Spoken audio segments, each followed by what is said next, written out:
Karoline Leavitt kicked off Stephen Colbert's The Late Show after explosive clash. Tension explodes live on late-night TV. Karoline Leavitt faces off with Stephen Colbert, and it ends with a shocking walk-off you have to see to believe. Was it scripted, or real? Let's break down the drama that's got all of America talking. It was supposed to be a light-hearted political conversation, but what unfolded on The Late Show with Stephen Colbert turned into one of the most jaw-dropping on-air moments of the year. Rising conservative firebrand Karoline Leavitt was abruptly escorted off the set after a heated exchange with Colbert spiraled completely out of control. The calm before the storm. The segment began innocently enough. Colbert, ever the sharp-tongued comedian, opened with his usual blend of satire and sarcasm. Leavitt, however, came prepared, calm, composed, and ready to fire back. When Colbert poked fun at her political alignment, she smirked and said, "You can mock me all you want, Stephen, but mocking America's values isn't comedy, it's cowardice." The crowd gasped. Colbert raised an eyebrow. The tension was thick enough to slice with a knife. The exchange turns explosive. Colbert, clearly rattled, tried to regain the upper hand.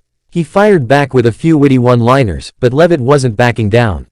She challenged his monologues, accused him of turning patriotism into punchlines, and at one point declared, "You mock the people who love this country, I fight for them." The studio audience, split between cheers and boos, went wild.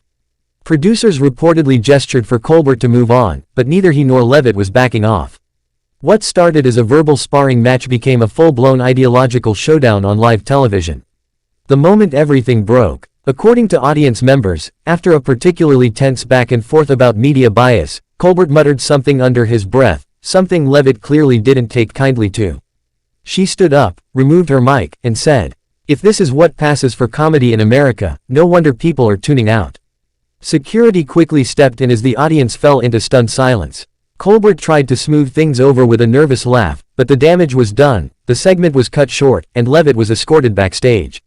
The fallout. Within hours, clips of the confrontation were spreading like wildfire online. Some hailed Leavitt as a hero for standing her ground against Hollywood elitism. Others accused her of staging a stunt to gain attention. Meanwhile, Colbert's camp remained tight-lipped, issuing only a short statement that the segment did not proceed as planned. But the internet, oh, it had plenty to say. Hashtags like Leavitt vs Colbert, Late Show Meltdown, and Stand for America dominated X, formerly Twitter, and TikTok. Political commentators dissected every second of the footage, while memes and reaction videos flooded YouTube. A new chapter in political showbiz. Whether you side with Leavitt or Colbert, one thing's clear, this wasn't just another talk show interview. It was a cultural collision, between old-school comedy and new-age conviction, between satire and sincerity, between mocking and meaning. Leavitt's fiery departure may have made late-night history, and her message, echoing through the digital airwaves, is one that refuses to be ignored. If you thought that was wild, wait until you see what happened after the cameras stopped rolling. Smash that like button, drop your thoughts below, Team Colbert or Team Leavitt, and don't forget to subscribe for more unfiltered breakdowns of the week's biggest showdowns. This is Broadway drama, and we're just getting started.